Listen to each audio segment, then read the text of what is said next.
Hello, friends. I hope you're enjoying this Tuesday, Election Tuesday. I hope you all are out there making America great again.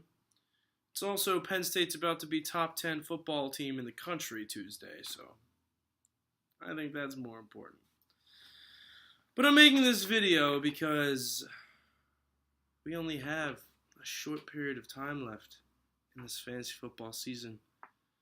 We've got some exciting scenarios that are going on right now, so let's talk a little about those.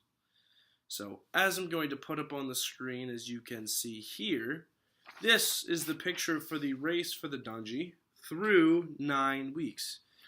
Now, for some reason, Brendan has decided to do something good. He has taken over the number 1 overall seed with a 6-3 record in the Delco division, and that has earned himself the number 1 overall seed with 879 points for. I don't know, maybe it's the name all of a sudden started working, just naming it after himself, but something's working and Brendan's feeling it. In the 2 seed we have Bless, who has fallen. He started off being a heavy he came into the season being the favorite for the number 1 overall, and he was the number 1 overall. But unfortunately, he's lost 2 straight games to drop to 6-3, and so he's only a game up on the division from Nate, 2 games up on the division from us, from me and Courthouse. So Bless has got to be careful. He came in with a really, really strong team, obviously winning the number 1 overall last season, but seems to be struggling these last few weeks. Number 3 coming in as, so technically this person should be the number 5 or 6, but division winners go 1, 2, 3. So we have Geno Smith's Jawline coming in at the 3 seed with only a 5-4 record. So not very good showing coming out of the other division. And I don't know why I never thought of a better name than the other division, but here we are. Yeah, well, that would leave the 4 seed being Carter, who should actually be the 2 overall seed if we were just doing a straight table. 6-3 record with the 3rd most points scored would put him at 2nd overall. But unfortunately, that's not how it works. But obviously, if he got matched up against the 5 seed instead of getting matched up against, getting a bye the first week, that's big. But it's how the league works. Then coming in after that is Nate, who's currently holding 2nd in the Penn State division. Then right behind him is Bullet's team at 4-5. I'll get a little bit more into his team later. Then right on the bubble, we have yours truly at the 7 spot, which is not bad for starting out the way I started out. I thought my hopes for commissioner next season were done after week 3, but being on the bubble after 9 weeks, I'll take it. I'm still in the hunt, and I got some things up my sleeve. Then after that, we have McNabb 7.17ers, the Rook Squad, OJ Did It, Nightman Cometh, who's improved, definitely has improved. Unfortunately picked up a loss this week. And then Phil Secretary dropping in at the 12 spot with a 3-6 record and only 754 points. So I'd now like to look a little bit at the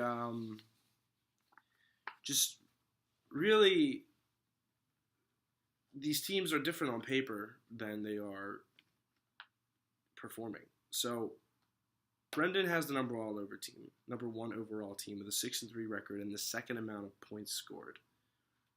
He's just having a good year. One team I would like to highlight is the continually misspelled Scud Top Bless Bottom. They are 4-5. They have a 444 win percentage at the moment. They're currently the 6th seed. They have the most points scored out of anyone with 938, which 938, the 2nd place team is 879. I don't know how Bullet is losing all these games. He's scoring over 50 more points than the second place person, and he has a losing record. He put the schlacken on me this week. He put up like 140. I guess that helps, but 4-5? Maybe it's not his year. Let's see. What else do we got here? Nothing really too special. So, if the playoffs were to end today, after this last week were to be the past week, Brendan would get the bye, and Brendan and Bless would get the byes. Scud Top, Bless Bottom would go up against Geno Smith's Jawline, and Berlinger Girl, I still don't get that name, would go up against Nader Roster Bader. Those would be the 2 first-round matchups in the championship bracket. And in the Sacco bracket, obviously Nightman Cometh and Phil Secretary, being the 11th and 12th best teams in the league, would get the byes.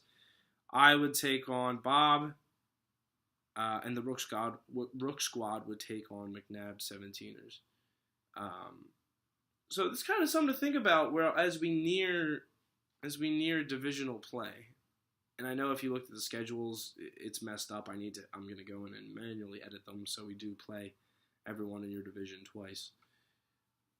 There are some really tight races we got going on here. In the Penn State division, Bless is up 2 games on everyone, max. He's up 1 game on Nate, 2 games on me and Courthouse. In the Delco division, we have a tie for first with Brendan and Carter. And then only 2 games back, McNabb 17ers and OJ did it. So once again, maximum of 2 games back. In the other division, that's what it's called. Real tight race. 5 and 4 and is the top, 3 and 6 is the bottom. Another 2 games separating these 4 teams. All of these divisions are maximally separated by 2 games. It's going to make the last 3 weeks of the season very, very interesting. And there are a lot of different scenarios that are coming out from these things. But I think we're looking at a really tight Dungey race this year, as well as a really tight Sacker race this year. Because even if you look at the worst teams are pretty close together. There's no clear 0 and 9 person, 1 and 8 person right now. There are 2 teams at 3 and 6, a bunch at 4 and 5, and then on the reverse, there are 3 teams at 6 and 3, and a couple at 5 and 4. I hope y'all are ready for these last few weeks because it's gonna get crazy. Now, that's my spiel for now. We're at just over 8 minutes on the video. There needs to be more trash talking going on in this league. I don't know if people are busy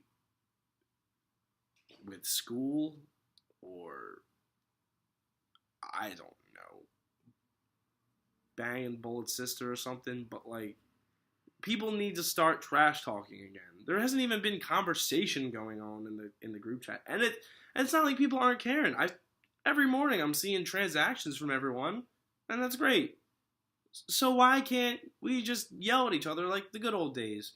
So as the playoffs near, I request that more trash talking happen, more videos be created and posted, anything to get the camaraderie of this league up as we near the playoffs. I hope that I can pull out a playoff spot and continue to be the commissioner. But with only 4 weeks left in the season, it's going to be close. And if I am unable to pull it out, we're going to have some conversations with some people about how we're going to go about electing Trump the next great commissioner. Make the league great again.